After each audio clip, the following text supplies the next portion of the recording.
আসসালামু আলাইকুম দর্শক শ্রোতা। আমি আজকে আপনাদের মাঝে খুবই গুরুত্বপূর্ণ একটা ভিডিও নিয়ে আসছি। ভিডিওর বিষয়টি হচ্ছে যে অনেকেই বলে যে আমার নামে মামলা হয়েছে, আমি তো হাজির হয়েছি, আমি তো জামিন নিয়েছি। আমার নামে ওয়ারেন্ট হয়েছে, আমি তো হাজির হয়েছি, আমি তো জামিন নিয়েছি। আবার পুলিশ কেন আমাকে খুঁজে? আসলে এই বিষয়টা হচ্ছে কি যে আপনারই ভুল। এই বিষয়টা আ আপনারই ভুল। আপনার ভুল কেমন? আপনি ওয়ারেন্ট হয়েছে, আপনি জামিন হয়েছেন।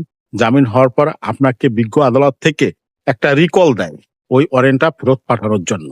সেই রিকলটা কিন্তু আপনি নিয়ে আসেন না।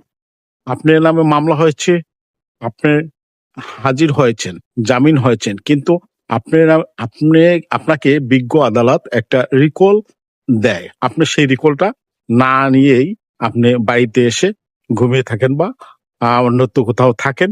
কিন্তু পুলিশ আপনাকে খুঁজে। তখন আপনি বলেন যে, "আমি তো জামিন হয়েছি, কিন্তু পুলিশ কেন খোঁজে?" আসলে আপনার এই ভুলের কারণেই পুলিশ আপনাকে খুঁজে। আপনি যদি ওই রিকলটা নিয়ে আসেন, রিকলটা নিয়ে এসে আপনি ফটোকপি করবেন। ফটোকপি করে মূল কপিটা থানায় জমা দিয়ে দিবেন ডিউটি অফিসারের কাছে। রিসিভ করে যে ফটোকপিটা আছে সে ফটোকপিটা রিসিভ করে নিয়ে এসে আপনার কাছে রেখে দিবেন। তাহলে পুলিশ আর আপনাকে খুঁজবে না। আর যদি খুঁজেও আপনাকে পেলে ওই রিকল দেখালে আপনাকে আ ছেড়ে দিবে। আর যদি আপনি ওই রিকল না দেখাতে পারেন, আপনার নামে মামলা আছে।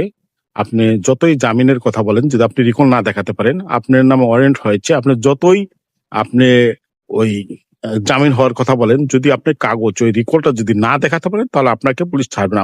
পুলিশ আপনাকে অ্যারেস্ট করে পুনরায় আবার চালান দিবে। তো আসলে এই ভুলটা কখনো করবেন না। আপনার জামিন হওয়ার পরে বা আ মামলায় জামিন হওয়ার পরে বা ওয়ারেন্টে জামিন হওয়ার পর আপনার রিকলটা নিয়ে এসে জমা দিয়ে দিবেন থানায়। তাহলে আর আপনার কখনো পুলিশ খুঁজবে না। আশা করি বুঝতে পেরেছেন আমার এই ভিডিওটার মাধ্যমে। আর যারা আমার ভিডিওটি দেখতেছেন সবাই ভিডিওটি বেশি প্রচুর পরিমাণে শেয়ার করে দিবেন যাতে এই ভিডিওর মাধ্যমে সবাই সচেতন থাকবে, সবাই জিনিসটা বুঝতে পারে। ভালো থাকবেন। আসসালামু আলাইকুম।